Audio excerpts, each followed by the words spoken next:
ପିଲାଙ୍କର ଏତେ ଜୋରସୋର କାନ୍ଦିବା ପଛରେ ଏଇ କାରଣଟା ଶୁଣନ୍ତୁ। ଆଜିକାଲି ପ୍ୟାରେଣ୍ଟସ୍ ମାନେ ପିଲାଙ୍କୁ ପ୍ଲେ ସ୍କୁଲ ନର୍ସରୀ ସ୍କୁଲ ଛାଡ଼ିବା ପାଇଁ ପଛଉଛନ୍ତି। ପିଲା ସେଠି ଯାଇକି ଖେଳିବ, ଘରେ ବି ଖେଳୁ, ଅଯଥା ସେମାନଙ୍କୁ ପଇସା ଦେଇକି ଲାଭ କ'ଣ? ସେମାନଙ୍କ ଖାଲି ବିଜନେସ୍, ଖାଲି ପଇସା ଲୁଟିବେ। ଆଜ୍ଞା, ଡିଫରେନ୍ସ ଏଇଆ ହେଉଛି, ପିଲା ଯଦି ପ୍ଲେ ସ୍କୁଲରେ ନର୍ସରୀ ସ୍କୁଲରେ ଖେଳିବ ସେଠି କିଛି ଶିଖିବ, କିନ୍ତୁ ଘରେ କିଛି ଶିଖିପାରିବନି।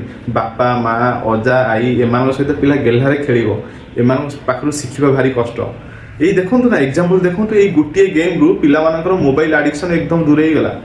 ଆପଣମାନେ କେତେ ପିଲାଙ୍କୁ ବାଡ଼ଉଥିବେ, କେତେ କନ୍ଦଉଥିବେ ଯେ ମୋବାଇଲ ଅଭ୍ୟାସ ଛଡ଼େଇବା ପାଇଁ। ଏଠି ଗୋଟେ ସିମ୍ପଲ୍ ଗେମ୍ ଖେଳିଲେ ଯେତେ ମୋବାଇଲ ୟୁଜ୍ କଲେ ଆଖି ଖରାପ ହେଇଯିବ ଏବଂ ଡକ୍ଟର ପାଖକୁ ଯିବାକୁ ପଡ଼ିବ ଏବଂ ଆଖିରୁ ବ୍ଲଡ଼ ବାହାରିବ।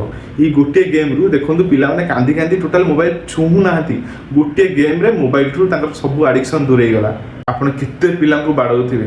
ଆକ୍ଚୁଆଲି ସବୁ ଜିନିଷର ଗୋଟେ ଜାଗା ଅଛି, କେଉଁ ଜିନିଷ କେଉଁଠି ଶିଖିଲେ ହିଁ ଆକ୍ଚୁଆଲି ଶିଖିପାରିବେ। ତ ଆପଣମାନେ ଯଦି ଭାବୁଛନ୍ତି ପ୍ଲେ ସ୍କୁଲ ଏବଂ ନର୍ସରୀ ସ୍କୁଲକୁ ନ ଛାଡ଼ିବା ପାଇଁ, ଦୟାକରି ଛାଡ଼ନ୍ତୁ ଏବଂ ଏହି ଭିଡ଼ିଓ ସେମାନଙ୍କୁ ସେୟାର କରନ୍ତୁ ଯେଉଁମାନଙ୍କର ମନରେ ଏଇଭଳି ଭୁଲ ଧାରଣା ଥିବ। ଜୟ ଜଗନ୍ନାଥ।